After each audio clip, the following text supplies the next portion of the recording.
ધોરણ 12 ના વિદ્યાર્થીઓ જો કોઈ સૌથી ઓછી મહેનત કરતા હોય એવો ટોપિક કયો અંગ્રેજી ગ્રામરનો? એ ટોપિક છે સમરી રાઇટિંગ.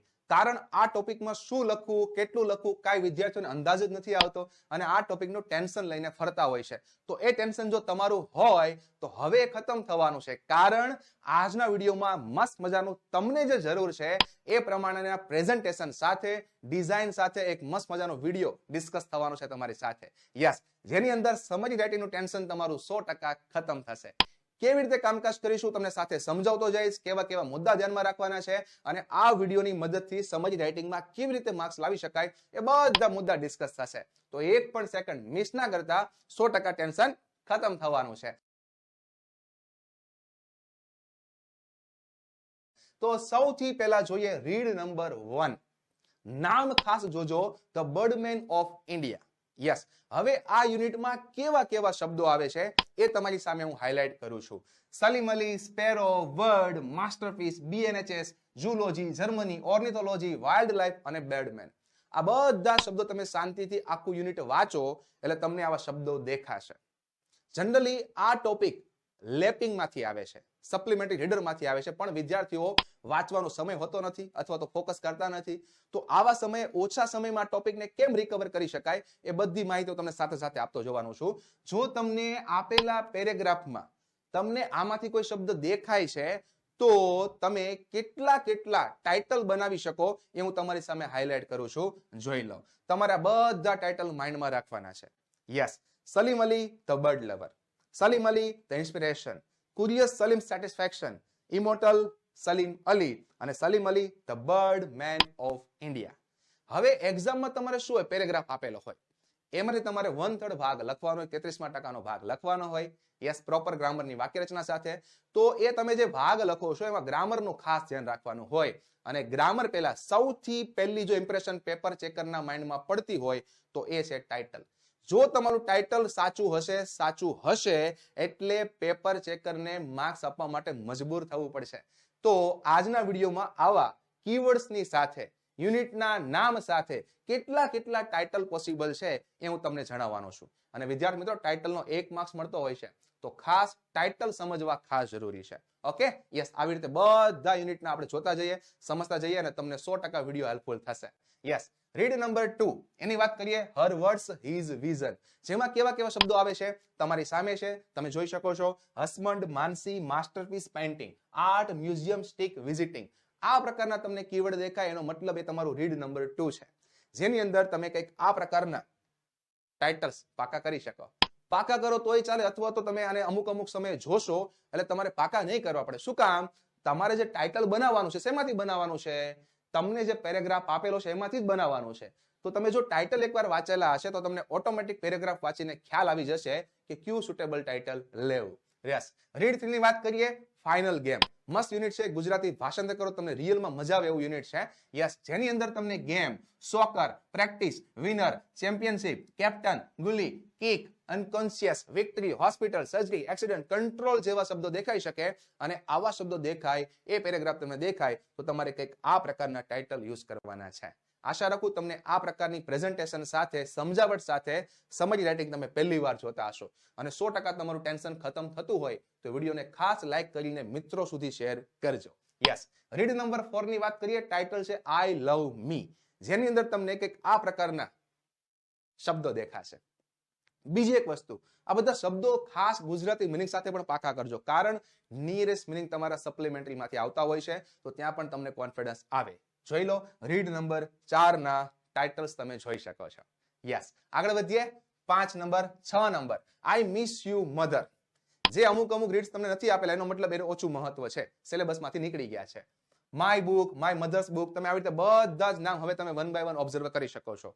વિદ્યાર્થી મિત્રો, જનરલી આ ટોપિક વિદ્યાર્થીઓ માટે અઘરો લાગે છે. તમારે ગુજરાતીમાં પણ આ મુદ્દો આવતો, સંક્ષેપીકરણ, ત્યારે પણ આપણને અઘરું પડતું. તો અંગ્રેજી માટે તમારે પ્રોપર ટેકનિક વાપરવી પડે અને આ ટેકનિક બેસ્ટ છે. જોઈ લો, રીડ નંબર 6 ના ટાઇટલ તમારી સામે છે. ત્યારબાદ જોઈએ read number 7, the princess and the tiger. આ પણ મસ્ત યુનિટ છે. યસ, તમે એના કીવર્ડ જોઈ શકો છો. અને હમણાં હું તમને એના ટાઇટલ્સ પણ આપી દઉં છું. યાદ રાખજો, ટાઇટલ પર પહેલી તમારે મહેનત કરવાની છે. ટાઇટલ તમારું જેટલું પ્રોપર હશે એટલા તમને વધારે માર્ક્સ મળશે. તો અહીંયા તમને ટાઇટલ કેટલા બની શકે એ તમારી સામે મેં હાઇલાઇટ કરેલા છે. યસ, તો હવે આ વિડીયો તમને કેવો લાગે છે એ તમારે ખાસ કમેન્ટ સેક્શનમાં જણાવવાનું છે. અને રિયલમાં તમારું સમરી રાઇટિંગનું ટેન્શન ખતમ થઈ ગયું હોય તો મને કમેન્ટ સેક્શનમાં જણાવજો અને લખજો મજા આ ગયા, મજા આ ગયા. ખાસ કરીને જે વિદ્યાર્થીઓ 90+ સ્કોર કરવા માંગતા હોય ને એને સમરી રાઇટિંગનું બહુ ટેન્શન આવતું હોય છે. એને આજના વિડીયોથી 100% હેલ્પ મળશે. Yes, next, Ananya writes to his parents. Yes, જેના કીવર્ડ જોઈ શકો છો. બીજી એક વસ્તુ ખાસ કહેવાની, વિદ્યાર્થી મિત્રો, હવે તમે અહીંયા એનિમેશન સાથે બધું લખાણ જોઈ શકો છો. હું જે બોલું એના પર ધ્યાન રાખજો. પ્રોપર મેથડ શું છે? પ્રોપર મેથડ છે સમરી રાઇટિંગની કે તમે જ્યારે લખો છો ત્યારે તમને આપેલા પેરેગ્રાફને શાંતિથી વાંચવાનો છે.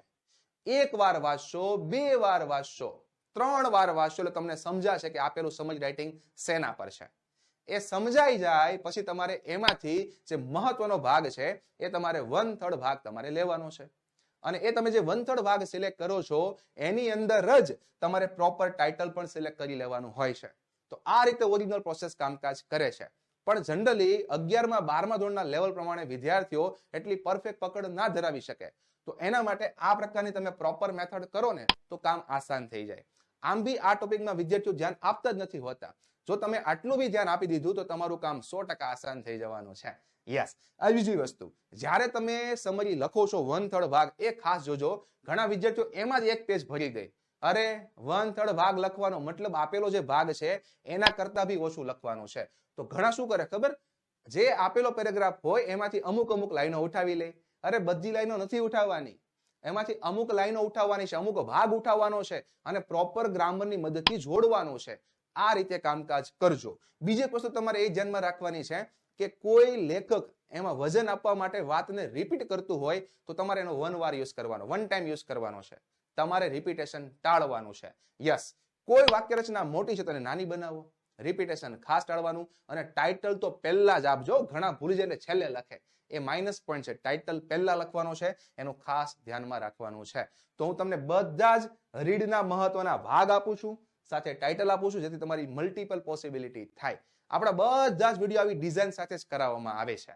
તો તમને એમ થાય કે આવી ડિઝાઇન સાથે ભણવું, અપડેટ રાખવા હોય તો હમણાં હું તમને વોટ્સએપ ગ્રુપની લિંક તમને કહું છું અને બીજી માહિતી પણ મસ્ત મજાની આપું છું. પણ એની પહેલા આ મુદ્દાઓ તમારે ખાસ ધ્યાનમાં રાખવાના છે.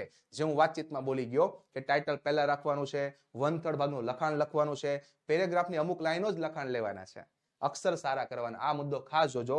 ટાઇટલ પાકા કરી શકાય, જેના માટે આ વિડીયો બનાવ્યો છે આસાન ભાષામાં, હે ને? યસ, ચલો નેક્સ્ટ, રીડ 16, કાઉન્ટિંગ શેપ. જોઈ લો એના શબ્દો પર ખાસ ફોકસ કરજો, એના આધારે ટાઇટલ બનાવવાની ટ્રાય કરજો. ઓકે, ચલો ટાઇટલ. તો આ રીતે તમારું કામકાજ થતું જશે. નેક્સ્ટ 17, યસ, આવી રીતે તમે આસાનીથી સમજ રાઇટિંગ પાકું કરી શકો છો. યસ, જોઈ લો. સમજ રાઇટિંગ એટલે શું હોય? જે મુદ્દા તમને આપેલા છે એ અગત્યના મુદ્દા સામેવાળા વ્યક્તિને દેખાય અને ઓછા સમયમાં કામકાજ થઈ જાય, એ તમારું સમરી રાઇટિંગ છે. એટલે ગવર્મેન્ટે આ મુદ્દો ખાસ રાખેલો સિલેબસમાં. ખાસ તમારે ધ્યાનમાં રાખવાનું છે. યસ, બીજી એક વસ્તુ, અગાઉની બોર્ડની પરીક્ષામાં પૂછાયેલા સમજ રાઇટિંગ તો ખાસ જોઈ લેવાના. કારણ અત્યાર સુધીમાં તમે જેટલા બી મુદ્દા શીખેલા છો એમાં મુદ્દા કવર થઈ જતા હોય છે, એટલે તમારે ખાસ જોઈ લેવાના છે. યસ, વોટ્સએપ ગ્રુપમાં જોડાવા માટે, અપડેટ મેળવવા માટે તમને લિંક ડિસ્ક્રિપ્શનમાં આપેલી છે. ખાસ એમાં જોડાઈ જજો. અને આપણે એક મસ્ત મજાનો કોર્સ પણ ચલાવીએ છીએ, જેની મદદથી તમે કોન્ફિડન્સ અંગ્રેજી ગ્રામરમાં મેળવી શકો. એમાં પણ તમે જોઈન થઈ શકો છો. રીડ 19 માં ધ લિટલ પ્રિન્સ કરીને યુનિટ છે, રીડ છે, જેના તમે કીવર્ડ જોઈ શકો છો અને એનો ટાઇટલ પણ તમે સ્ક્રીન પર જોઈ શકો છો. ત્યારબાદ રીડ નંબર 22, જે તમારું છેલ્લું રીડ છે. યસ, અને માર્ચ 2024માં આ રીડમાંથી જ પૂછાયું હતું. તો આવા શબ્દો ખાસ જોવાના, પાકા નથી કરવાના, જોવાના છે. તમને એટલીસ્ટ પેરેગ્રાફમાં દેખાય તો ક્લિક થઈ જવી જોઈએ. બસ આ લેવલે મહેનત રાખવાની. તો રીડ 22માં કંઈક આ પ્રમાણે તમારા બને છે ટાઇટલ્સ. તો આશા રાખું આ નાનકડા એવા વિડીયોની મદદથી તમારું સમરી રાઇટિંગનું ટેન્શન ખતમ થયું હશે. જો રિયલમાં ખતમ થયું હોય, તમારા ફિલિંગ્સ ખાસ કમેન્ટ સેક્શનમાં જણાવજો, કારણ કે એ વાંચીને પણ અમને મોટિવેશન મળતું હોય છે અને એની મદદથી નવા તમારી માટે આકર્ષક ડિઝાઇન વાળા વિડીયો બનાવવાનું મન થતું હોય છે. તો મળીએ આવી રીતે નેક્સ્ટ લેક્ચરમાં. થેન્ક યુ, આભાર, થેન્ક યુ.